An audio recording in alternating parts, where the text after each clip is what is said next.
ఉన్న మూవీస్లో ఏ మూవీ ఇష్టం?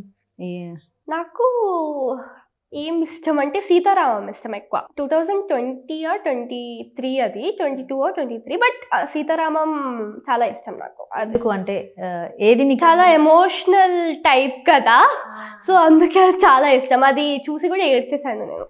మృణాల్ ఠాకూర్ హీరోయిన్ కదా, తనలాగా ఒక మంచి రోల్ రావాలని. తను ఫస్ట్ డెబ్యూట్ కదా, నా ఫస్ట్ డెబ్యూట్ కూడా చాలా మంచి మూవీతో ఉండాలి, చాలా మంచి సక్సెస్ రావాలి అని కోరుకుంటున్నాను. కానీ మృణాల్ ఠాకూర్ ఫస్ట్ డెబ్యూ ఏం కాదు, చాలా మూవీస్ చేసింది అంతకుముందు. తెలుగులో ఫస్ట్. అంటే డ్రెస్సెస్ దగ్గర ఏదైనా కండిషన్స్ ఉంటాయా? ఇట్లాంటి డ్రెస్సెస్ వేసుకోవాలి మమ్మీ కానీ సీరియల్స్లో కానీ?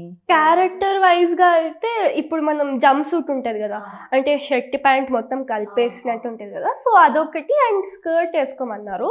నిన్ను నూరెళ్ళ సావాసంలో అయితే గోవా గోరింకలో మొత్తం చిన్నపిల్లలాగా, అంటే ఓన్లీ షార్ట్ ఫ్రాక్స్ వేసుకుంటారు కదా చిన్నపిల్లలు, సో ఓన్లీ అలా.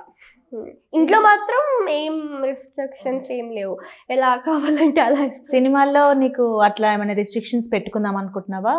నో ప్రాబ్లమా? No problem. అయితే నాకు ఒక సీరియల్, ఇప్పుడు గువా గోరింక నుంచి ఒక డైలాగ్, ఏదైనా నీ ఫేమస్ డైలాగ్, నిన్నూరెళ్ళ సావాసం నుంచి ఒక ఫేమస్ డైలాగ్ చెప్పు. యాక్చువల్లీ చెప్పాలంటే సీరియల్లో మనకి ఇది ఇస్తారు కదా ప్రాంప్టింగ్, ఓకే ఏం గుర్తుండవేమి, సో ఏం గుర్తుండవు నాకు సీరియల్వి. ఓకే, సినిమాల్లో అంటే నువ్వు చేసిన వాటిలో ఏదన్నా డైలాగ్ గుర్తుందా? వాటిలో కూడా ఏమంతా అంటే అంత డైలాగ్ ఉండేంత లెంతీ? మొత్తం యాక్షన్ పార్టే నాది. ఒకటే ఆశలో అయితే మొత్తం రోప్స్ది అవి ఇది ఒకటే ఆశ అని.